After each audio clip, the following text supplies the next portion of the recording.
I am sorry মা, আমার আর কোনো উপায় নেই, তাই আমাকে এগুলো করতেই হবে। কি হলো, তুমি এখানে কি করছো? তোমাকে কোনো কাজ করতে হবে না, আমি আমার সংসারের কাজ একাই করতে পারি, তাই তুমি এখান থেকে চলে যাও। আপনাকে কে বললো আমি কাজ করতে এসেছি? আমার আসলে খুব খিদে পেয়েছে, সেই জন্য এসেছি। আমার খাবারটা দিয়ে দিন, আমি চলে যাচ্ছি। তোমার খাবার আমি ঘরে পাঠিয়ে দিচ্ছি, তুমি আর কখনো ভুল করে রান্নাঘরে ঢুকবে না। সেটা আগে পাঠিয়ে দিলেই তো পারতেন, তাহলে আমাকে কষ্ট করে এখানে আসতে হতো না। সময় মতন আমার খাবারটা আমার ঘরে পাঠিয়ে দেবেন। আমাকে আমাকে যেন আর বলতে না হয়। এতটা এতটা বাড়াবাড়ি! তুমি আমাকে হুমকি দিচ্ছ আমারই বাড়িতে? আপনার ছেলের সঙ্গে আমার বিয়ে হয়ে গেছে, তাই এই বাড়িটা শুধুমাত্র আপনার না, এই বাড়িটা এখন আমার। আর এর পরেও যদি আপনারা আমার সঙ্গে বেশি বাড়াবাড়ি করেন, তাহলে আমি পুলিশের কাছে যাব, আর পুলিশকে গিয়ে বলবো আপনারা আমাকে টর্চার করছেন। ছি ছি ছি ছি ছি ছি, এ তো আমি খাল কেটে কুমির বাড়িতে নিয়ে এলাম। চলে যাও তুমি আমার চোখের সামনে থেকে, আমি তোমার মুখও দেখতে চাই না।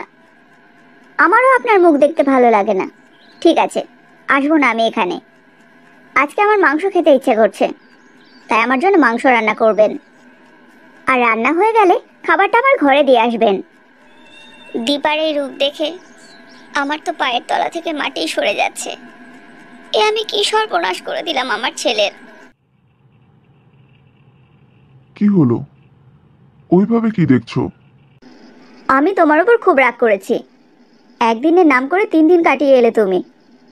তুমি তো জানো আমি এখানে একা আছি, আমার ভয় করে না বুঝি? তুমি কি করে জানবে আমি কোন অবস্থা থেকে বেরিয়ে এলাম?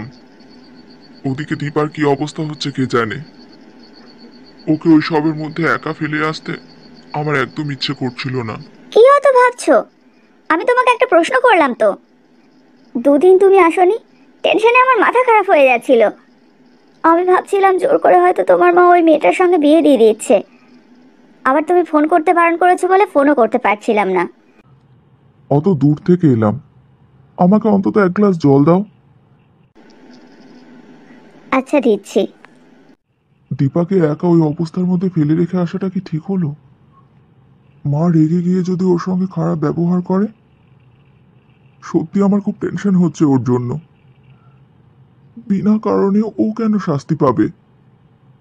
তোমাকে একটা গুড নিউজ দেওয়ার ছিল, সেই জন্য তোমার জন্য আরো বেশি অপেক্ষা করছিলাম। Good news? এরই মধ্যে? দূর, ওইসব না। মা আমাকে ফোন করেছিল, বাবা নাকি বলেছে আমাদের সম্পর্কটা মেনে নেবে, তাই তোমাকে আর আমাকে মা বাড়িতে যেতে বলেছে। বাড়িতে যেতে বলেছে মানে? আমি যাব না। কি? তুমি যাবে না? কেন?